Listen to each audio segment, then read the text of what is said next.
Right, we are continuing with chapter 8 of Things Fall Apart by Chinua Achebe, and this is the chapter that now deals with the emotional aftermath of Ikemefuna's death. And we can see now the ending of, from this chapter, the ending of an improved relationship between Okonko and his son Noye. Right, so it deals, the chapter begins with Okonko in mourning over Ikemefuna's death. Once again, how do we know that he's actually mourning or somehow affected by the death that he himself participated in? Right, and this is actually now showing us a different side of Okonko, a side that we had never seen before. Right, we are introduced to a number of new characters here. The most important character there is the first character, Obierika, is Okonko's close friend, their best friends since childhood, and he's also Okonko's confidant. Right, and then the next character, Ofoedu, is a villager who comes with a message about the passing of a couple in a village. Right, and then we introduced to Obuefi Ndulue. He's the oldest man in the Ira village, and Ozoemena, he is his first wife. And then Akueke is Obireka's daughter. Obidrika is Obireka's brother. Machi, the eldest brother of Obierika. Dimaragana, a man who would not lend his knife, for cutting up a dog. Umeziluke, a man who taps Okonko's palm trees. Ibe, a young suitor of Akueke, who is Obiereka's daughter. Ukegbu, the father of Ibe, and Amadi is a leaper who often passes by Obiereka's compound. Right, so now we're going to unpack chapter 8. Remember I said now Ikemefuna has passed away, and obviously we found out that Okonko participated in the killing of Ikemefuna. Please note that the murder scene in chapter 7, in the previous chapter, is actually a turning point in the novel. Right, so now it opens up with 2 days after Ikemefuna's demise. We see that Okonko does not drink, does nothing but drink wine for 2 days. Right, so he does not eat, he hasn't been eating, he hasn't been sleeping for 2 days. The only thing that he has done was to drink wine. Right, so he calls for Noye, who is just as disturbed and saddened by Ikemefuna's death, even though he was not told that Ikemefuna has been killed, but he knew about it. So he leaves him when Okonko obviously dozes off. Right, so Okonko can't escape the thoughts of Ikemefuna. Right, like I said, we see a different side of Okonko in this chapter, in the beginning of this chapter, a side that is of a person with emotion. Right, we see Okonko, how he sinks into depression, we see how he feels weak, and he obviously cannot eat or sleep. So we can see that this death has impacted Okonko, even though he's not going to admit that himself. Right, the following day, on the third day, Enzimna, his beloved daughter, brings food to Okonko and sits with him while he eats. Right, so Okonko wishes that Enzimna were a boy. Right, so she is Okonko's most loved little girl, and she presents food for him, and he finally eats. And please note, grade 11s, that Okonko sees strength in his daughter. Right, and that is why he's saying that he wishes that Enzimna was a boy. This is a strength that is missing in his other children, except for Ikemefuna.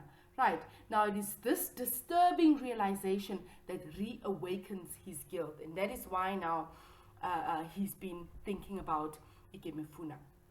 Okay, so he wishes for work to distract him, but so that he can just stop thinking about Ikemefuna. Knowing Okonko, he does not show emotion. He's not really a man of many words, but he's a man of action. He actually would rather prefer working on his farm. Right, but this is the season of rest between the harvest and the next planting season. And then, because he had been thinking about Ikemefuna, and he really seems to have sunk into depression, he calls himself a woman for his reaction to killing Ikemefuna. Right, so he's disturbed by how a man with his fight record can respond like a lady over the passing of a boy, and that is his adopted son, Ikemefuna. Right, he then decides to visit his dear friend, Obierika. This is his way of obviously trying to escape the thoughts of Ikemefuna. Right, and then he tells Obierika that he's worried about Noye. He adds that his children do not resemble him. Right, so we're finding out here once again that yes, Noye does not resemble Okonko, but rather he resembles Okonko's father, or rather his grandfather, that is Unoka. Right, something that does not sit well with Okonko. Right, once again, like I said at the beginning of this chapter, that the improved relationship between Okonko and Noye has been broken. Okay, so Obierika reasons that children are still very young. Right, and then the two then discuss Ikemefuna's murder.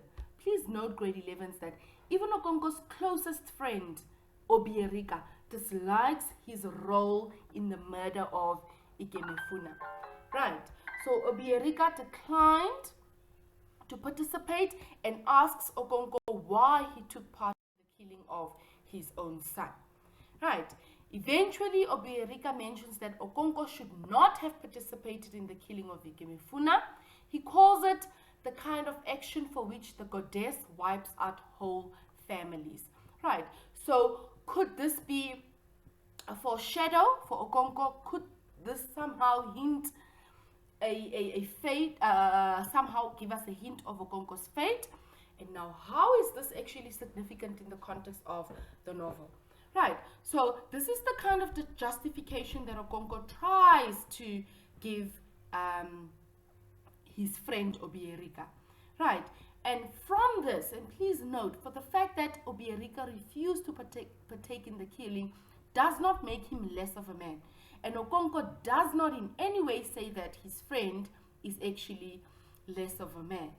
Right, and you can see that these two men, they both men of titles, they're in the same have the same status, but they clearly have different definitions of manhood. Right, so Okonko believes that he had no other choice when it came to striking down Ikemefuna, since the oracle announced that Ikemefuna had to be killed. So according to Okonko, he had no choice but to do it. Okonko doesn't acknowledge that he was afraid of being seen as feminine. However, Obierika points out that just because Ikemefuna had to die does not mean Okonko had to participate in the killing. Yes, nobody disobeys the oracle. Right, the oracle has announced that Ikemefuna had to be killed, but now Obierika is saying that it does not mean that Okonko had to be the one to do it, considering that Okonko was Ikemefuna's father. Right, and thereafter, now they continue to talk about something else. Ofuedu comes in to tell them of the simultaneous passing of Ogbuefi Ndulule, the oldest man in the neighboring village, and his first wife. Right, they discuss how Ndulue and his wife were in their youth and how inseparable they were, and once again the theme of masculinity comes in here. Right, so for the first time, Okonko and Obierika seem to agree that for the fact that these two, the couple, were inseparable, that was a sign of weakness. Right, moving right along, Okonko now eventually begins to feel better. He leaves to tap his palm wines. Only men without titles are allowed to climb. Only men, without titles are allowed to climb the trees to tap them.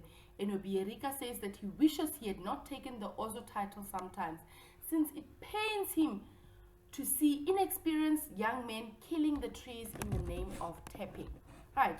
Okonko defends this as the law of the land, however, and says it is good that their clan holds the Ozo title in high esteem.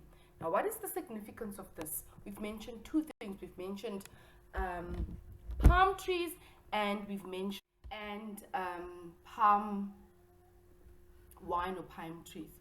Please note that Okonko acknowledges that it's a shame to kill palms, but the value of titles are important to him, and he's willing to defend the law in order to maintain his status. Okonko is unwilling to think critically about any of his clan's traditions, unlike Obierika. Right, now, please note once again, palm wine is offered as a symbol of respect and fellowship. So in this chapter now, it's actually taken, the palm wine takes on an added layer of meaning, as men who tap palm trees are given the title Ozo, right, which is highly respected in Umofia, right. But please note that it's actually not something very important in other villages like in Abama and in Aninta. Right, so thus the palm wine is also a symbol of one's social status. Right, now moving right along, Okonko now returns to Obierika's hut later.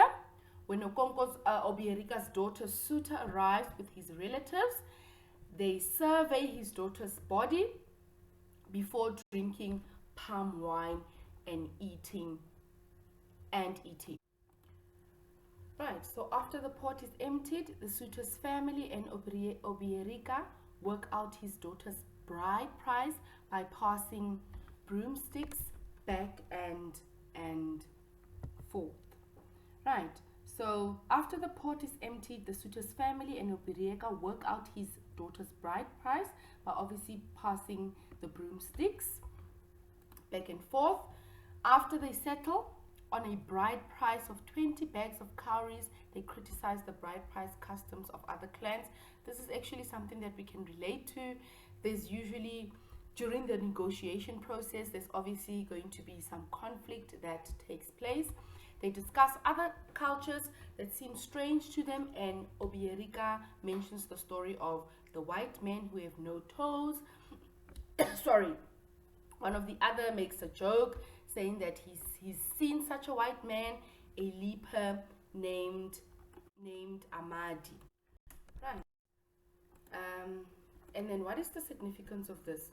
Right, so we see the negotiations for the bride price here, as well as an interesting decision on the different cultures. Right, so while we may see the broomstick method of handling as rather demeaning, they clearly find that it is more respectful than other forms of handling. So it's worth noting that the women have very little to do with this, with negotiation. In many ways, in Umofia society, women are treated as object to be traded by the men. Right, so they're inferior. They really do not have any say whatsoever in the negotiation process. And this is going to come up obviously when we discuss the theme of gender roles in this